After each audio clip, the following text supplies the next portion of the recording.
आप देख रहे हैं माय हॉरर स्टोरी शिव के साथ। चलिए बढ़ाते हैं आज की कहानी की ओर। कहानी में आगे बढ़ने से पहले चैनल को सब्सक्राइब कर लेना और लाइक कर देना। एक लाइक से बहुत मोटिवेशन मिलता है। यह एक काली और तूफानी रात थी। राघव, एक युवा और साहसी व्यक्ति, अपने दोस्तों के साथ एक सुनसान गांव में यात्रा पर गया था। गांव के बाहर एक पुराना, खंडहर हो चुका हवेली थी, जिसके बारे में कई भयानक कहानियां प्रसिद्ध थीं।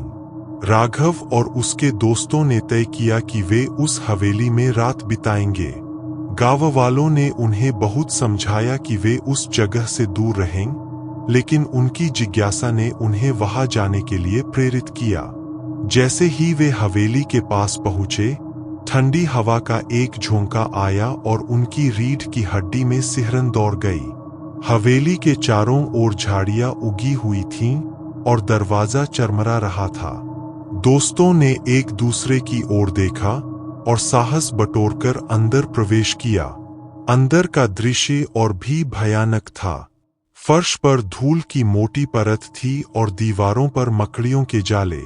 हर कोने में अजीब सी फुसफुसाहटें और सरसराहटें सुनाई दे रही थीं। दोस्तों ने एक बड़े कमरे में डेरा डाला और अपने साथ लाए हुए सामान से रात बिताने की तैयारी करने लगे। जैसे ही रात बढ़ी, हवेली में अजीबोगरीब घटनाएं शुरू हो गईं। कभी कोई दरवाजा अपने आप बंद हो जाता, तो कभी किसी का हंसने की आवाज आती। राघव और उसके दोस्तों का हौसला धीरे धीरे टूटने लगा। आधी रात के बाद राघव को लगा कि किसी ने उसके कंधे पर हाथ रखा है। उसने मुड़कर देखा, लेकिन वहां कोई नहीं था। उसका दिल जोर जोर से धड़कने लगा। अचानक एक भयानक चीख ने हवेली की खामोशी को चीर दिया। सभी दोस्त डर के मारे कांपने लगे।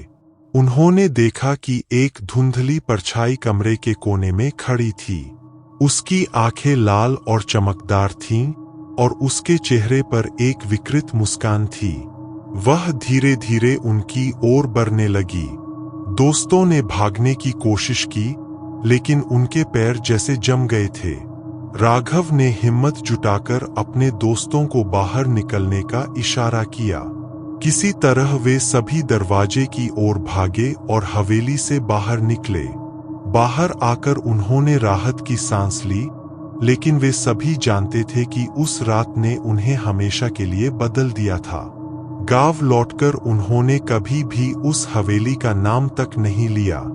गांव वालों ने बताया कि वह जगह एक पिशाचनी का ठिकाना थी, जो हर रात अपनी मर्जी से किसी भी अनचाहे मेहमान का स्वागत करती थी। राघव और उसके दोस्तों ने उस दिन के बाद कभी भी ऐसी जगह पर जाने की हिम्मत नहीं की और वे हमेशा उस डरावनी रात को याद करते रहे जब उन्होंने मौत को करीब से देखा था। उम्मीद है आपको यह कहानी पसंद आई होगी।